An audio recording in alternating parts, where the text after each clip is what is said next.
This is Roger Wentz coming to you from ATSA headquarters in Fredericksburg, Virginia, to provide an update on the Manual for Assessing Safety Hardware, or MASH. Many of our chapters have indicated they have questions regarding MASH, so we're trying to deliver this update to you on the local level. Let's begin with a quick history of device testing. The first testing circular came out from US DOT in 1962, and it was called Highway Circular 482. And believe it or not, it was 1 page long. You can see on the slide the various updates over the years until 2009, when the Manual for Assessing Safety Hardware was first issued. This was issued as a result of an NCHRP, that is National Cooperative Highway Research Program study, but adopted by AASHTO as a voluntary standard. There are key elements in MASH that indicate changes from NCHR Report 350. Initially published in 2009, MASH had two key changes. One was the vehicle size for testing, which was adjusted to more accurately reflect the fleet of vehicles on our nation's roadways. And the second was the idea of doing in-service assessments and providing feedback for future updates to MASH. However, there were no sunset dates set for transition from NCHR Report 350 to MASH 2009 standards. Subsequently, AASHTO updated MASH in 2016 and established sunset dates. Also, there were changes in the test procedures for cable barriers and devices on slopes. The sunset dates that you see on the screen now were established to transition from NCHR Report 350 to MASH. As of December 31st, 2017, we transitioned W-beam barrier and cast-in-place concrete barrier. June of 2018, W-beam terminals. December of 2018, cable barrier terminals, and crash cushions. December 2019, bridge rails, transitions, all other longitudinal barriers, all other terminals, sign supports, and other breakaway hardware, as well as temporary work zone devices. MASH is administered through a joint implementation agreement between AASHTO and the Federal Highway Administration. In developing MASH, AASHTO assumed the continuation of NCHRP Report 350 processes by FHWA, and FHWA assumed a reduced role on its part. This has created somewhat of a conundrum. Under NCHRP Report 350, FHWA provided extensive testing guidance. Under MASH, FHWA has withdrawn from providing testing guidance. However, AASHTO says while MASH is its standard, it is not an implementation organization, and MASH is on a 4-year cycle in terms of being updated. FHWA has issued a number of memorandum to clarify its role in the administration of MASH. In January 2016, FHWA announced that AASHTO has successfully balloted its state members on MASH, which required a 3/4 yes vote by 3 different levels of committees within AASHTO. FHWA stated that AASHTO will develop and maintain the crash criteria while it will continue to issue eligibility letters for devices. It also established sunset dates for NCHRP Report 350 devices and requires TCDs to be tested to MASH 2016. It allows NCHR Report 350 and MASH 2009 devices to be used for the rest of their useful life, a term which is undefined but which FHWA has left to state interpretation. In April 2016, an additional memorandum responded to NTSB, National Transportation Safety Board, recommendations that the Oklahoma Median Cable Barrier Guidelines be adopted by FHWA, and rather FHWA left that to individual state implementation. In March 2017, FHWA issued a memorandum that clarified its role and AASHTO's role under the Joint Implementation Agreement. I put this in quotes so you would understand the direct assessment by FHWA as to its particular role.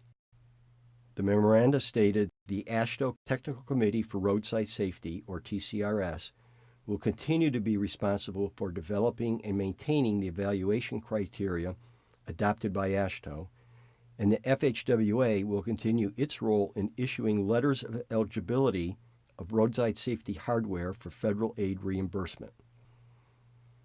In May of 2017, an additional memorandum stated that FHWA provides federal aid eligibility letters as a service to the states, and that's wording that you'll hear FHWA now use repeatedly. It also stated that manufacturers must complete the full suite of recommended tests as described in AASHTO MASH, and was made retroactive to January 2016. Manufacturers have 1 year to run the balance of crash tests and resubmit their request for an eligibility letter. What this means is that if a manufacturer had a device for which they have an eligibility letter that was tested under MASH 2009 and they did the full suite of tests, that eligibility letter is still in force.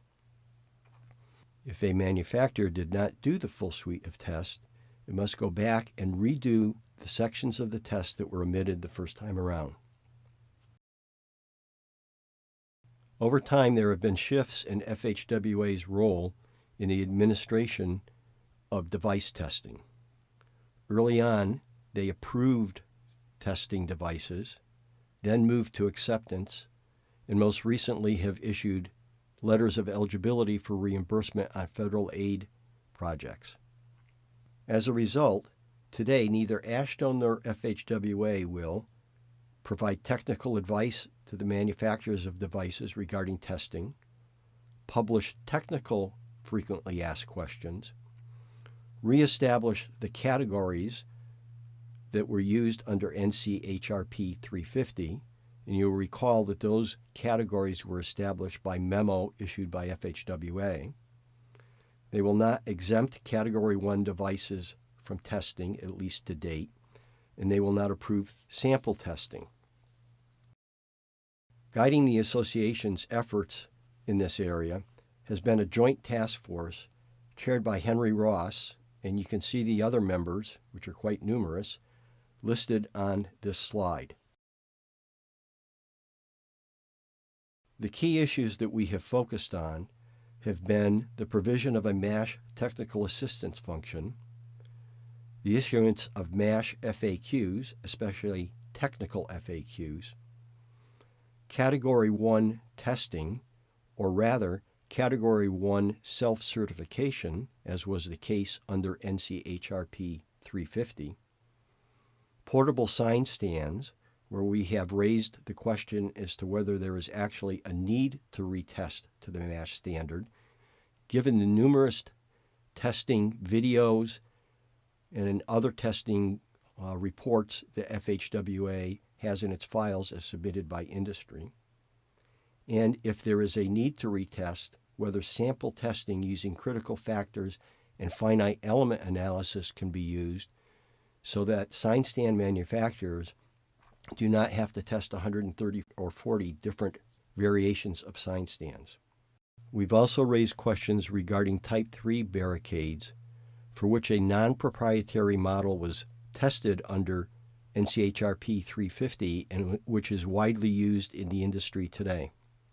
And finally, although not directly connected to MASH, we've raised the question of the state qualified product list, approved product list processes, whereby a manufacturer of a device, even after completing all MASH testing and receiving an eligibility letter, must then go to all 50 states to be able to be on their approved product list.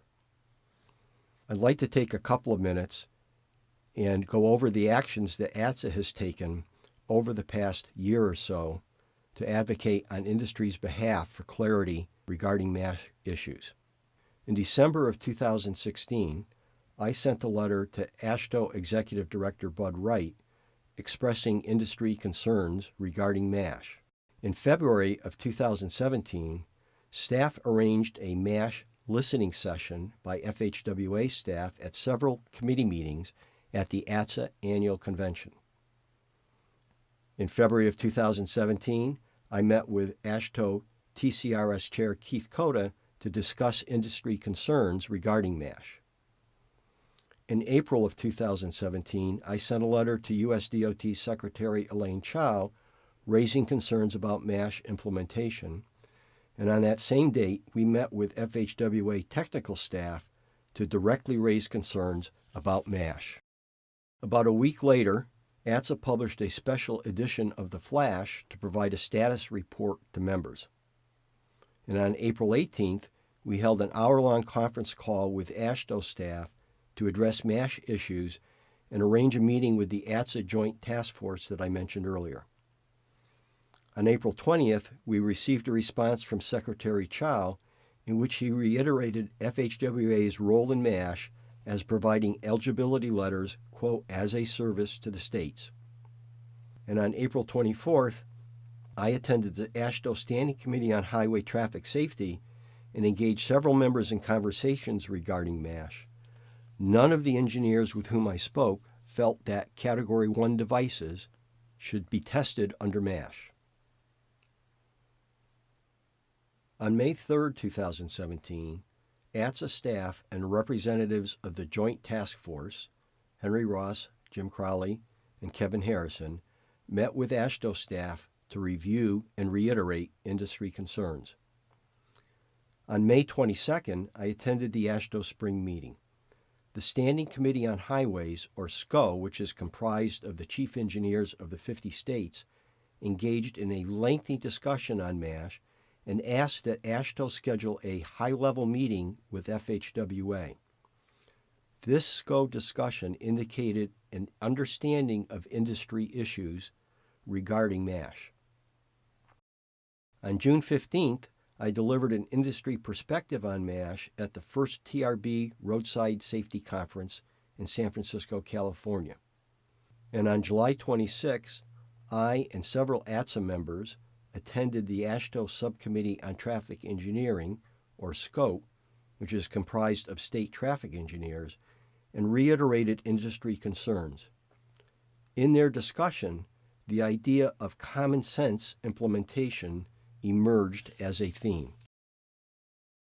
On August 10th, ATSA Vice President Nate Smith and I met with FHWA Acting Administrator Brandy Hendrickson to discuss industry concerns regarding MASH implementation. It was Brandy's 10th day on the job, so she got an earful to start off her new career. On August 18th, we held a conference call with several SCOTE members that were talking about initiating a MASH implementation for traffic control devices working group. On August 24th, King G. of AASHTO provided a presentation update at the Committee General Session at the ATSA midyear. And on September 12th, AASHTO and FHWA staff presented an ATSA Tuesday topic webinar on the status of AASHTO MASH implementation. This webinar is posted on ATSA.com. So where are we now? Well, number one, ATSA will continue to advocate for the industry based on the issues raised by the Joint Task Force. Secondly, several states are coming together to form a MASH implementation for traffic control working group and provided us an opportunity to provide input to them on the formation of that group and its purpose and mission. Thirdly, AASHTO Technical Director King G. spoke at our Committee General Session, and the videotape of his presentation follows this PowerPoint slideshow. Next, ATSA staff is drafting a problem statement regarding the multiplicity of QPL-APL processes for a possible National Cooperative Highway Research Program study. This problem statement must be sponsored by a state, and our Vice President of Member Engagement, Donna Clark, is working on that right now. And as I said, the September 12th Tuesday topic webinar is posted at ATSA.com. Next, we'll provide you a video of the presentation that King G made at the ATSA mid-year meeting. Thank you for your time and attention. Good morning. It's It's a privilege to be with you again this morning. Rensselaer, one of the first tasks as a freshman at university was to learn how to spell that name. But I am delighted to be here with you this morning. I think just as committee meetings are key to AASHTO, committee meetings here I very much appreciate is key to what ATSA does. For the strength of AASHTO is the 2,500 plus volunteers from all across the country who form our working committees to do the actual work. So what I'm about to share with you is a reflection of that. Can I have the slides, Jim? Thank you. It's been, oops. All right. Well, let me back up. So I want to thank you again for not just inviting me to be here, but to thank you for the partnership that you share with the states and local governments and the Federal Highway Administration on highway traffic safety. We certainly do see the services, the products that you all provide as key to maintaining what we see as our main responsibility, that is the safe and efficient movement of people and goods. What I have on the screen right now is a reflection of 50 years of progress. The attitudes in this country, the attitudes in our industry has shifted greatly over that time. And you will see that this has been a progressive journey. Decade after decade, we've been building on experience, we've been building on research, and we've been building on experience out in the field. So that the MASH was an iterative improvement on NCHRP 350. And then from 2009, when it was first adopted, to 2016, when it was revised, it continues in that trend.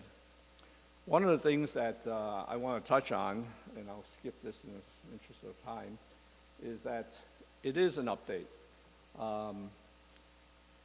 And the difference between the 09 version and the 16 version is cable barriers on slopes.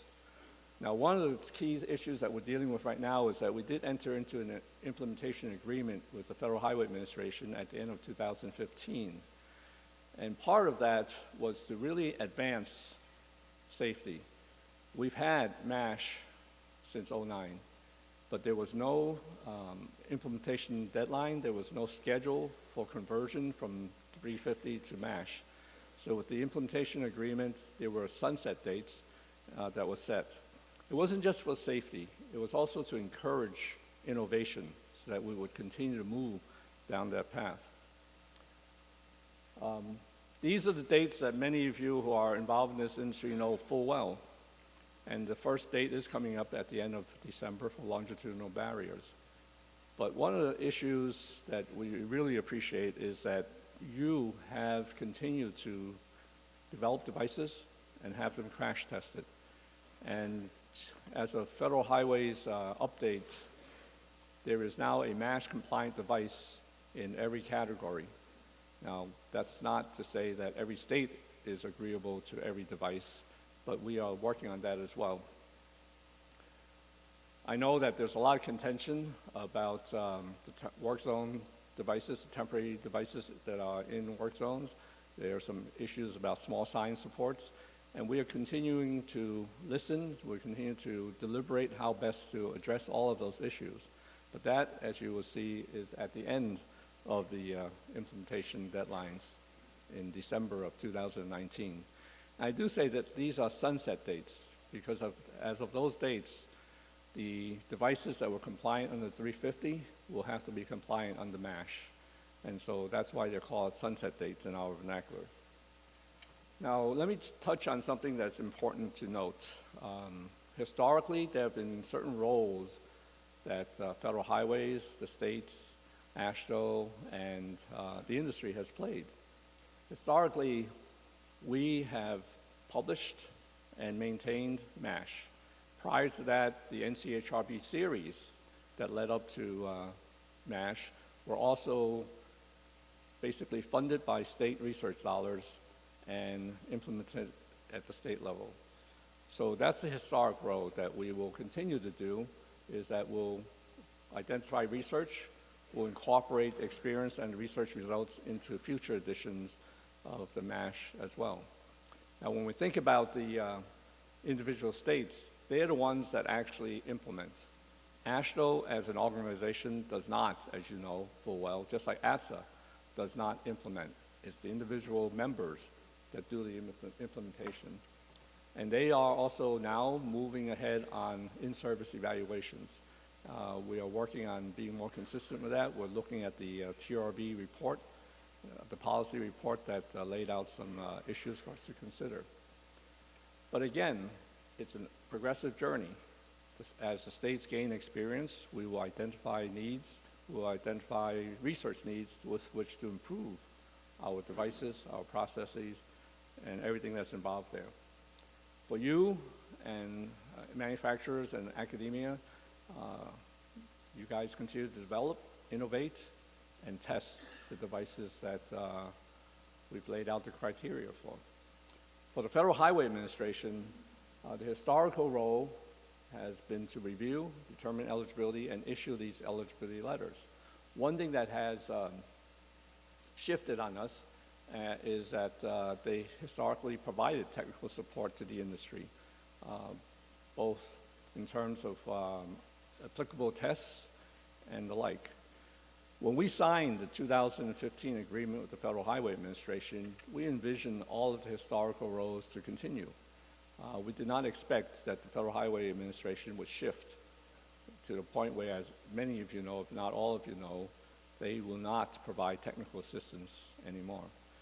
We are continuing to work with Federal Highways on trying to figure out how to resolve that issue. You may ask, why did they make the shift? Federal Highways will have to answer that for themselves. I think the key issue is the controversy, the publicity and the media attention that was stirred up by an end treatment issue a couple of years back. And there was a lot of attention placed on the Federal Highway Administration's role. The GAO issued a report on that whole environment as well, and we are continuing to work with them to work through those issues. I don't know where we're going to end up. Now, you should all know full well that the Federal Highway Administration will continue to issue eligibility letters. However, in May of this year, they noted that they will not issue subsequent letters on devices that had already received letters if there were modifications to it. Now, that puts us and the states at a bit of a quandary, because the question is, what do you do with that now? And we've been working through those issues.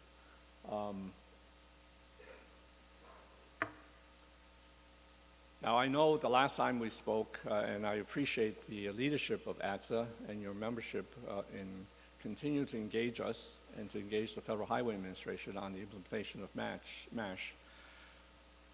But one of the questions that were raised was, if Federal Highways is not going to answer questions anymore, who will?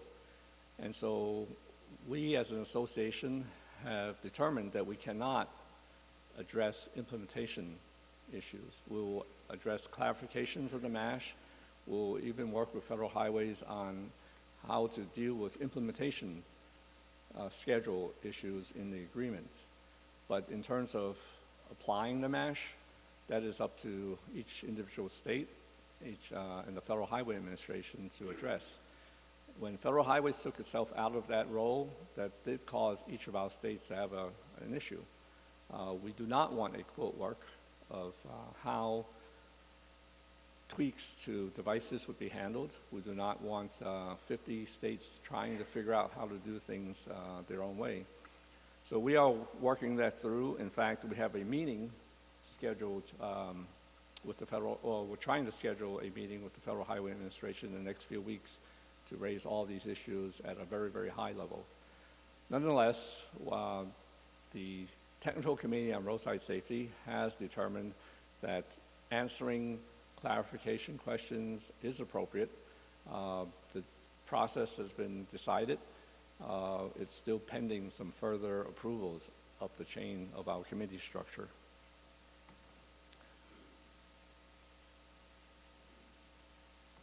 Besides talking to the Federal Highway Administration, we continue to work with our states. We listen to the experiences, we listen to the concerns, and we are collectively trying to work out on an agreeable way forward. Now, let me touch on 6 areas that your leadership has raised with us over time.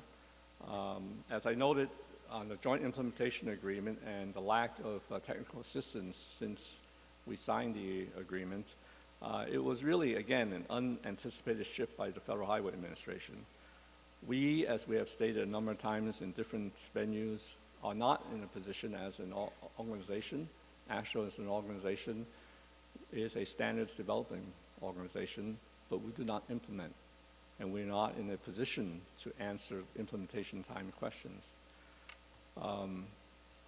We have, again, I will restate this, we have agreed that we can address process issues, we can address clarification of the MASH, but not implementation.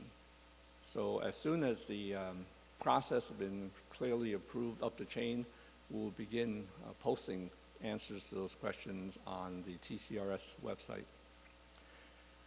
And the second area is in terms of testing Category 1 devices. And by the way, Category 1, 2, 3, and 4 were terms that the Federal Highway Administrator started using many years ago.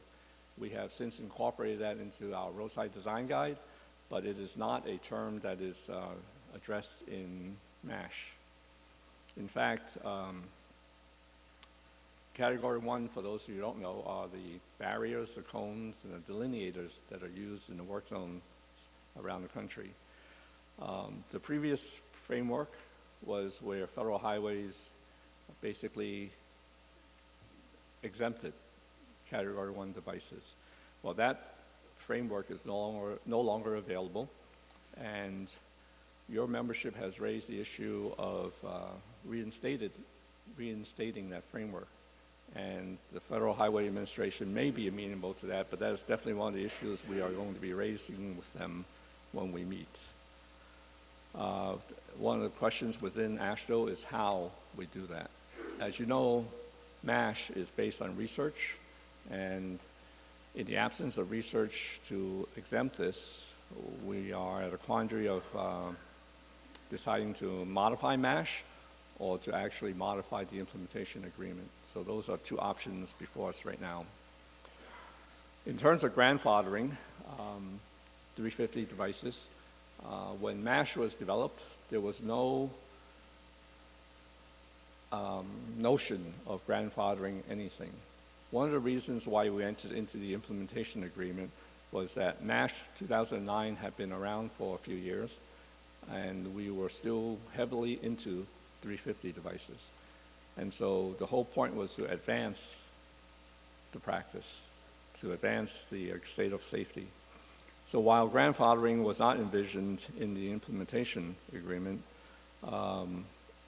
there is a NCHRP project right now looking at simulation and determining if the previously compliant, 350 compliant devices could be evaluated that way and, if you will, accepted that way.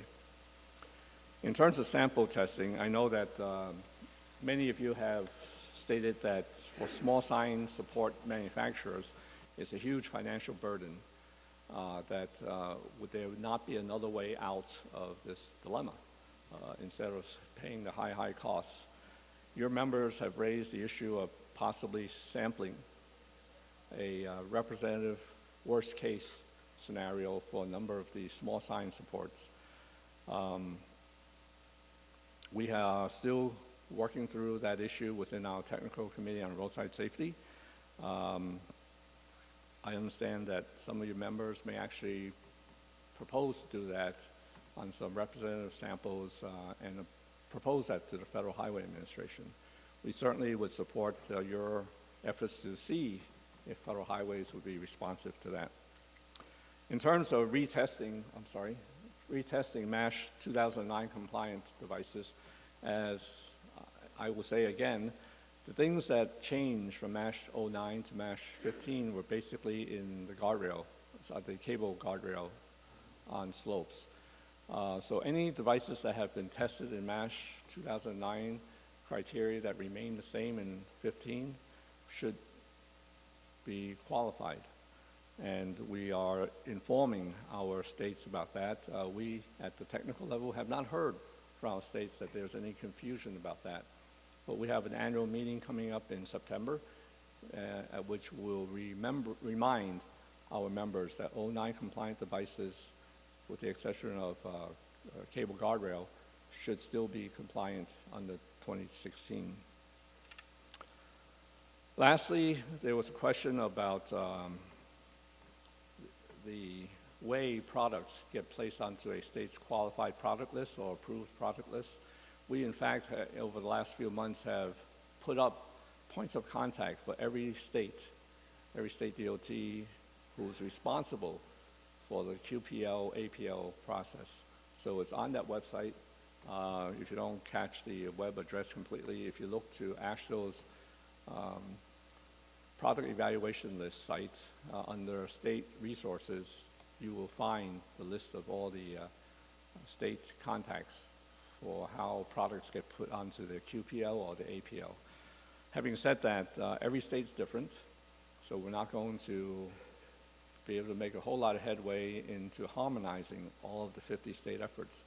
Parts of the process are legal. There are state statutes that lay out what needs to be done for a product to be placed on that list. There are other policy issues, so we're looking at how we might make it easier for companies that try to get products into that list.